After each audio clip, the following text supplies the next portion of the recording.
खासदार कल्याण काळे यांना पक्षाचं काही घेणं देणं नाही. त्यांना फक्त जरांगीची लाड करणे आणि जरांगीच्या पुढं करणे, जरांगीचे बुट उचलण्याचं त्यांचं काम सुरू आहे. अतिशय जातीवादी असणारा अदृश्य खासदार म्हणजे जो कधीही जालना मतदारसंघातील लोकांना दिसत नाही, फक्त दिसला तर जरांगे सोबत दिसणारा हा खासदार. याच्यामुळं ह्या पूर्ण काँग्रेसची वाताहत येणाऱ्या काळात तुम्हाला झालेली दिसल. अशा लोकांना कसं लोकांनी निवडून दिलं आणि लोकांना खरं तर याला निवडून दिल्यामुळं नक्कीच त्याचा राग येतोय आणि स्वतःवर क्लेश झाल्याचा मतदारांना झालेला विषय.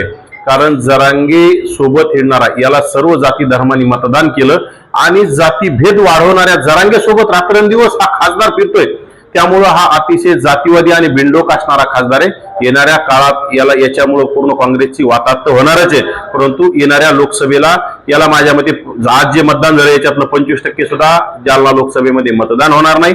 याला लोक ऍक्सेप्ट करणार नाहीत. त्याला खरंच मतदारसंघाच्या बाहेर हाकलून देण्याचं काम करतील.